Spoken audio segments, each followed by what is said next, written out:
Hello hi students. आज मैं आपको कार्बन और उसके यौगिक के बारे में बताऊंगा। In the form of carbonates, hydrogen carbonates, coal and petroleum. The atmosphere has 0.3% of carbon dioxide. We have already learnt about ionic compounds. Let us see some important differences between ionic compounds and carbon compounds.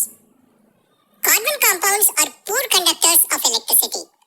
That means they do not conduct the electricity, whereas ionic compounds are good conductors of electricity. The boiling points and melting points of carbon compounds are less compared to ionic compounds. For example, the boiling point of acetic acid, which is a carbon compound, is about 118 degrees Celsius, whereas the boiling point of an ionic compound like sodium chloride is 1413 degrees Celsius. In carbon compounds, the force of attraction between the molecules is not very strong, whereas in the ionic compounds, the force of attraction between the molecules is very strong. The bonding in carbon compound does not give rise to any ions. The bonding in ionic compounds gives rise to ions.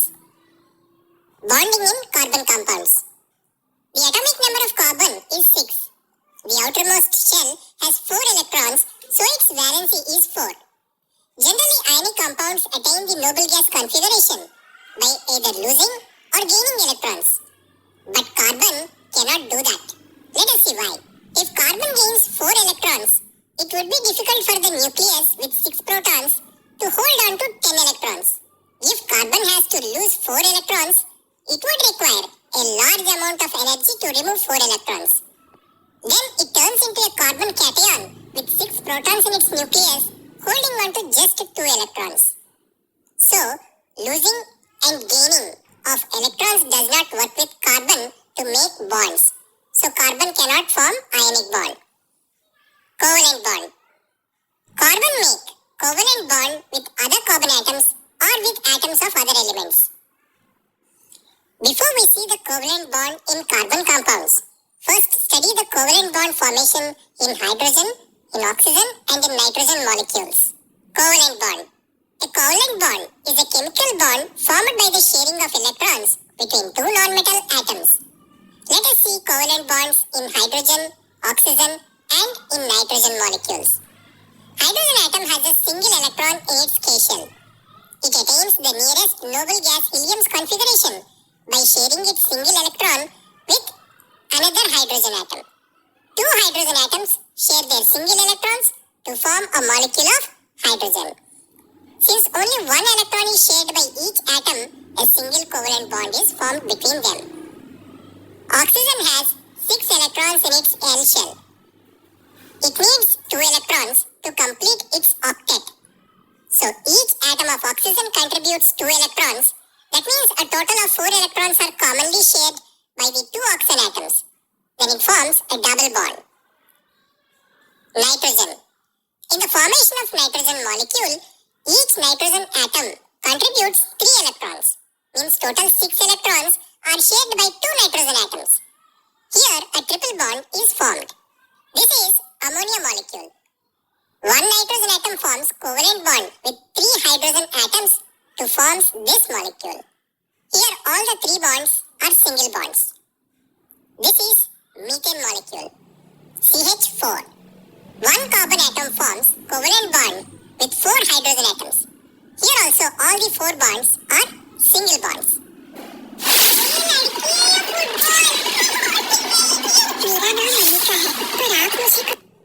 With 4 hydrogen atoms. Here also all the 4 bonds are single bonds. Versatile nature of carbon. Carbon is a versatile element. Due to the nature of the covalent bond, carbon is able to form millions of compounds. Let us see the 2 main factors which make the carbon a versatile element. 1. Catenation. Carbon has the unique ability to form bonds with other atoms of carbon. This gives rise to the formation of large molecules. This property is called catenation. Let's see its definition. Catenation is the self-linking of atoms of an element to create chains and rings.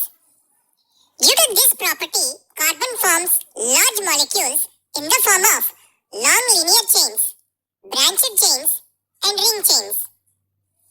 In addition, carbon atoms may be linked by single, double, and triple bonds. Carbon compounds with single bonds are saturated carbon compounds. Carbon compounds with double and triple bonds are called unsaturated carbon compounds. Does only carbon exhibit catenation? No. Many other elements show catenation. For example, silicon. Silicon form chain compounds up to a length of 7 or 8 atoms. These compounds are very reactive and unstable. Whereas carbon can form compounds with a very large number of carbon atoms linked to each other. These compounds are very stable because the carbon-carbon bond is very strong. Number 2. The second factor for the versatility of carbon is its valency. A carbon atom can form bonds with 4 other carbon atoms or with other elements whose valency is 1. Carbon can bond with oxygen, hydrogen, nitrogen, sulfur, chlorine, etc. These compounds will have specific properties. The bond that carbon makes with other elements is very strong, which makes these compounds exceptionally strong. The reason for the strength of the bonds of carbon is due to its smaller atomic size. Due to the small size of the carbon atoms, the nucleus is close to the shared pair of electrons, and it holds these electrons strongly. The bonds formed by elements having bigger atomic size have weak bonds. So these are the reasons for the versatile nature of carbon. Saturated and unsaturated carbon compounds. We already learned that compounds with single bonds in their structure are saturated compounds and compounds with double or triple bonds are unsaturated compounds. C2H6, ethane. Is it saturated or unsaturated? Let us draw its structure to know whether it is saturated or unsaturated. First link carbon with carbon using a single bond. Then link 3 hydrogens with one carbon and 3 with the other. The valencies of carbon and hydrogen are satisfied and no double bonds are formed. So this is a saturated compound. Now let us write the structure of C2H4 ethene. First link carbon with carbon using a single bond. Then link 2 hydrogens with one carbon and 2 hydrogens with the other with single bonds. The valencies of hydrogen are satisfied, but the valencies of carbon atoms are not satisfied. Now draw another line between the 2 carbon atoms. Now the carbon valency is satisfied. Here this compound has got a double bond, so it is an unsaturated compound. In the same way, let us draw the structure for C2H2, ethyne. Here we need to draw a triple bond between the 2 carbon atoms. So this is also an unsaturated compound. So we understood that carbon compounds with single bonds are saturated carbon compounds and carbon compounds with double or triple bonds are unsaturated carbon compounds. Unsaturated carbon compounds are more reactive than the saturated compounds. Chains, branches and rings. Butane, C4H10. We can write its structure in 2 ways, like this and like this. This is the straight chain structure of butane and this is the branched chain structure of butane. Both the structures satisfies the valency of carbon and hydrogen. Both of them have the same formula. We can call these 2 compounds as structural isomers. The compounds with identical molecular formula but different structures are called structural isomers. In addition to straight chain and branched chain structures, some carbon compounds form ring structures. Such compounds are called cyclic carbon compounds. For example, cyclohexene, C6H12. This is a saturated cyclic compound. Benzene, C6H6. This is an unsaturated cyclic carbon compound. So, the compounds that contain only carbon and hydrogen in them are called hydrocarbons. The saturated hydrocarbons are called alkanes.